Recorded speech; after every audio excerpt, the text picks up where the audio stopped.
Duha ka banakon o king cobra nakitaan sa mga molupyo sa sitio Cantigay, Barangay Media 11, Toledo City. Apan gipamatay kini tungod sa nagpasulabing kahadlok sa mga tao sa dapit. Ang report ni Femari Dumabok. Sa post sa social media page, makita nga gibitay kining duha ka banakon kun king cobra sa koral sa usa ka panimay. Gihikta ng ulo nga patay na.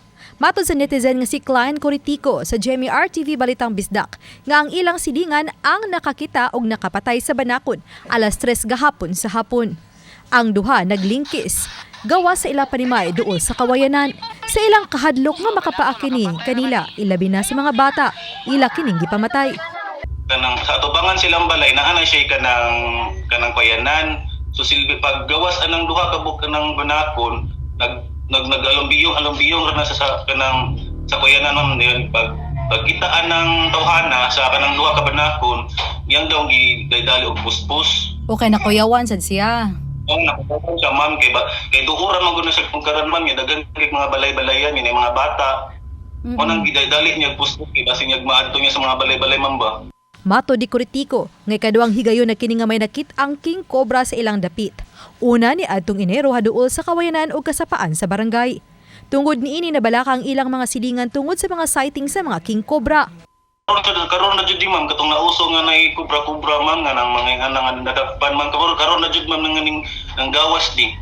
Sa una kay nangabitin ng gawas ma'am pero dili ingani nga may mga kubra ordinary nga bitin na jud ma'am. Nasayo si Konsehal Aldrin Ray Abarcas sa Barangay Media 11 kabahin sa presensya sa banakon human ma-post kini sa social media. Hinungdan nga hangyo nila sa publiko nga mopaybaw usab dayon sa Barangay Hall. Ngayon, sagutan mo sa barangay, gusto ang ngay pahaton. Dahil mga tanap, pag dito sa city, kung atua ba ng tatsyo ng mga mananapa, kung ato ang makitaan, karan ako, very good sa Media 11, more on remote areas gani, kanang mga lugar nga naaji mga lasang-lasang. Oo niya, may tabo, what if naana sila din, kundi sa garandary farming. Samtang ni pasidaano sab sila sa publiko sa pagka mabinantayon. Careful always, dahil na sa mga bata kay sometimes mga bata wala na sila pakialam sa palibot. Ang ila nga safety na dili matagma pero what is na anak siya nga klase nga mananap dayon matimingan niya nga naay disgrasya may tabo makapaat wala na kita mahimo. Uban ni Clans Gabutin, Femari Dumabok. Balitang Bisdak.